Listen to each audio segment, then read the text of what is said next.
I've been a long-haul driver for over a decade, seen a lot of weird stuff on the road. Abandoned cars, hitchhikers in the middle of nowhere, even a few things I still can't explain. But this one night still keeps me up sometimes. It was 2019. I was hauling a load of furniture through the backroads of Oregon. Middle of the night, no one around for miles. Just me, my rig, and the endless stretch of trees. The kind of quiet that makes you feel like you're the last person on Earth. I'd been driving for hours. My eyes were heavy, but I couldn't stop. I was behind schedule, and the delivery was time-sensitive. So, I pushed through. Big mistake. My headlights were acting up. They'd been dimming on and off for weeks, but I kept putting off fixing them. It's fine, I told myself. I'll get to it next week. But that night, it wasn't fine. The road was pitch black, and I could barely see 10 feet in front of me. I was debating whether to pull over and wait for sunrise when I saw it. Up ahead, just off the side of the road. A house. Now, let me be clear. This wasn't just any house. It was out of place. Like, way out of place. There were no driveways, no signs, no other buildings for miles. Just this one house, sitting there in the middle of nowhere. I slowed down, trying to make sense of it. Who would live out here?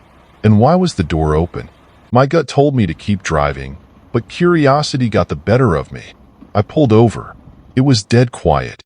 No birds, no crickets, nothing. Just the sound of my footsteps and the faint creak of the door swaying in the wind. I called out, "Hello? Anyone there?" No answer. I stepped inside. The air was cold, way colder than it should have been for summer. And the place, it looked lived in.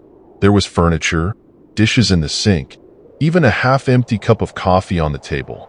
But no people. I checked every room. Kitchen, living room, bedrooms, all empty. But here's the thing. It didn't feel abandoned. It felt like whoever lived here had just vanished. Like they'd been there minutes before I arrived. That's when I heard it. A noise upstairs. Footsteps. Slow, deliberate footsteps. My heart was pounding. I called out again. "Hello?